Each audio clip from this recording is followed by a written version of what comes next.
Changing your multi-point lock case can be completed in a few easy-to-follow steps. Before you begin, you'll need a few tools to get started. Also, remember to only work with the door in the open and unlocked position, and don't close the door until you've tested the operation. Before you remove the multi-point lock case, you'll need to remove the handle set and key lock cylinder. For step-by-step instructions, please watch our handle set and cylinder lock removal video. Begin by removing the short screw that connects the mechanism and the extension. It's located just above the center latch. Then, remove the upper faceplate and drive rail by removing the Phillips head screws. Start from the top and work your way down. The top rail extension will separate at the point where the short screw was removed earlier. Set the top extension aside, being sure to note how the top rail comes apart so you can reattach it to the new lock case. Note, do not remove the triple slotted screws.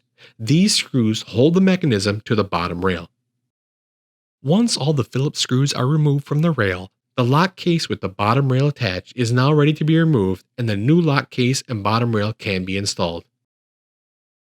Before reinstalling the lock mechanism, remove the plastic clip and check to make sure the lock latch and actuator button are set in the same direction as the lock case you just removed.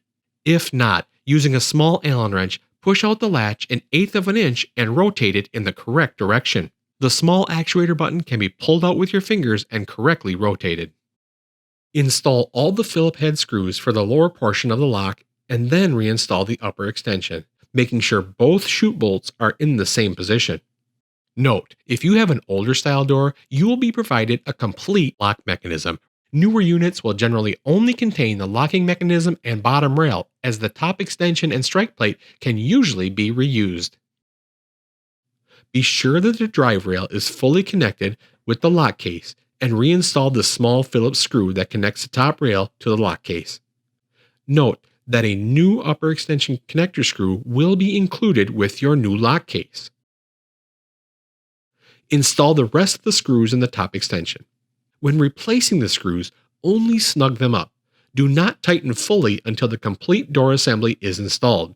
And then be sure not to over-tighten the rail screws. Over-tightening may cause binding of the lock. Once the lock case and rails are in place, reinstall the key lock cylinder and handle set. Before you close the door and walk away, hold in the actuator button and lift the handle to test the lock operation. When the latches extend, rotate the deadbolt to make sure the handle locks. Remember, you'll need to push and hold in the actuator button to activate and test the lock in the open position. To learn more about this and other Kolbe products, please visit our website at kolbewindows.com.